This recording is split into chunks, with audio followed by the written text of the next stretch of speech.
IPL mega వేలం కొనసాగుతోంది. వేలంలో రికార్డులు బద్దలవుతున్నాయి. రిషబ్ పంత్, శ్రేయస్ అయ్యర్ని రికార్డు ధరకు కొనుగోలు చేశారు. పంత్ని 27 కోట్లకి లక్నో దక్కించుకుంది. శ్రేయస్ అయ్యర్ను 26,75,00,000కు పంజాబ్ కొనుగోలు చేసింది.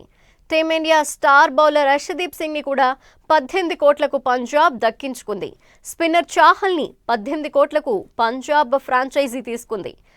జోస్ బట్లర్ని 15,75,00,000కు, రబాడను 10,75,00,000కు గుజరాత్ టైటాన్స్ కొనుగోలు చేసింది. లక్నోను వదిలి వేలంలోకి వచ్చిన కేఎల్ రాహుల్ని ఢిల్లీ క్యాపిటల్స్ చేజిక్కించుకుంది. 14 కోట్లకు రాహుల్ని తీసుకున్నారు. అతడికి ఢిల్లీ కెప్టెన్సీ బాధ్యతలు అప్పగించే ఛాన్స్ ఉంది. మరోవైపు సిరాజ్ని 12,25,00,000కు గుజరాత్ కొనుగోలు చేసింది. గత ఏడాది రికార్డు ధర పలికిన మిచెల్ స్టార్క్ని 11,75,00,000కు ఢిల్లీ క్యాపిటల్స్ తీసుకుంది. టీమిండియా పేసర్ మొహమ్మద్ షమీని 10 కోట్లకు సన్ రైజర్స్ హైదరాబాద్ దక్కించుకుంది.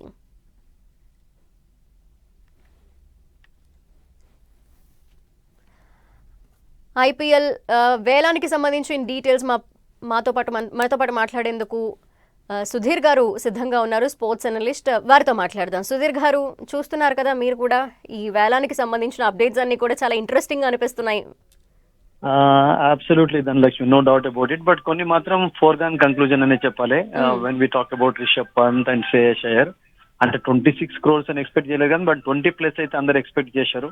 ఎందుకంటే డిజర్వింగ్ ప్లేయర్స్ అండ్ టీమ్స్ వాళ్ళని తీసుకునే ఫ్రాంచైజెస్ కూడా చాలా రకాల ఆలోచించి తీసుకున్నారు. ఇప్పుడు శ్రేయస్ అయ్యర్ని తీసుకున్నట్లయితే ఒక బ్యాటర్ గా, కెప్టెన్ గా ఉపయోగపడతాడు. అండ్ అదే రిషబ్ పంత్ అయితే మల్టీ టాలెంటెడ్, అందులో వికెట్ కీపింగ్, బ్యాటింగ్, తర్వాత కెప్టెన్సీ. సో అందుకని ఈ 2 ఫ్రాంచైజెస్ మెయిన్ గా ఇద్దరి విషయంలో తొందరగానే వాళ్ళు గ్రాప్ చేసుకునే ప్రయత్నం చేశారు. అనుకున్నారు ఆర్టీఎం లో ఢిల్లీకి మళ్ళా వెళ్ళిపోతాడని చెప్పి, బట్ ఢిల్లీకి దక్కలేదు అతను. So 2 franchises are very lucky అని చెప్పాలి ఇద్దరు రావడంతో. ఎందుకంటే Shreyas Iyer winning captain and Rishabh Pant అద్భుతంగా ఫామ్ లో ఉన్నాడు. అండ్ అతన్ని ఎవరైనా కూడా తీసుకునే వాళ్ళే.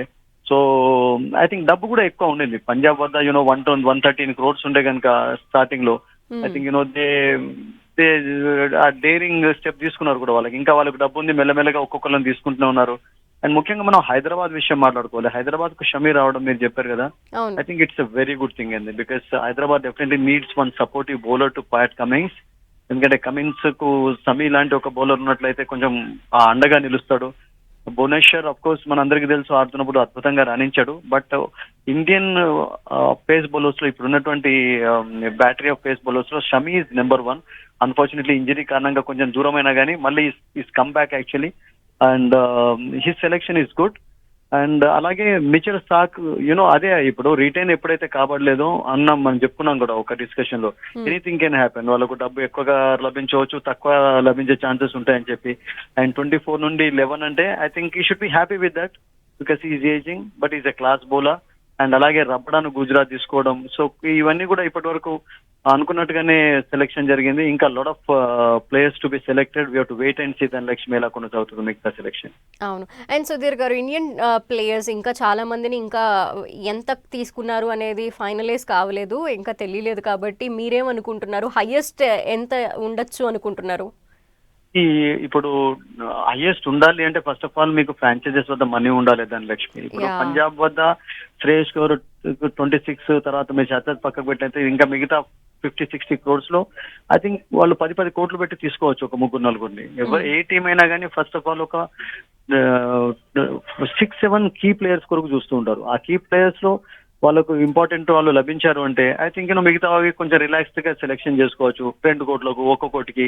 ఎందుకంటే ఇప్పుడు వీళ్ళు బేస్ ప్రైస్ 2 crores పెట్టారు కనుక కొంతమంది ఇంపార్టెంట్ ప్లేయర్స్ ఐ థింక్ అవైతే అక్కడే ఎండ్ కావచ్చు, పెరగవచ్చు కూడా.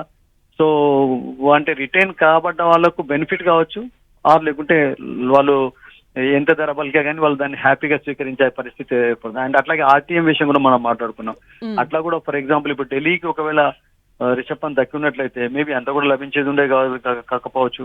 బట్ డిజర్వింగ్ ప్రైస్ అయితే అతనికి లభించింది. And he has made history. 27 crores అంటే never happened actually. Of course money మీరు 7 years ago 15 crores అంటే ఇప్పుడు 24 crores ఈక్వల్ గానే చెప్పుకోవాలి ఒక రకంగా చెప్పాలంటే. అప్పట్లో చెన్నై జడేజాని తీసుకున్నప్పుడు 11-9 కోట్లు అంటే చాలా డబ్బు అనుకున్నాం. That was actually huge amount actually. So Shreyas Iyer I think deserving players అండి, 26 ప్లేయర్స్ 27 అనేది. సో వాళ్ళ దగ్గర డబ్బు ఉండే కనుక కొనుక్కున్నారు. సో డబ్బు లేని వాళ్ళు ఇప్పుడు ముంబై వాళ్ళు దే కాంట్ అఫోర్డ్, ఈ ఉన్న 40-50 crores వాళ్ళు ఎఫర్ట్ చేయలేరు. ఇప్పుడు షమీకి 10 కోట్లు పెట్టారంటే హైదరాబాద్ ఇంకా మిగతా ఉన్న డబ్బులు వాళ్ళు ఆల్రెడీ 6 players నువ్వు రిటైన్ చేసుకున్నారు కనుక they have to be very careful in selection actually. So డబ్బు ఎక్కువ పోకుండా మంచి ప్లేయర్స్ సెలెక్ట్ చేసే ప్రయత్నమే వీళ్ళు చేస్తుంటారు. యా, థ్యాంక్ యూ సుధీర్ గారు for the Thank you. Analysis.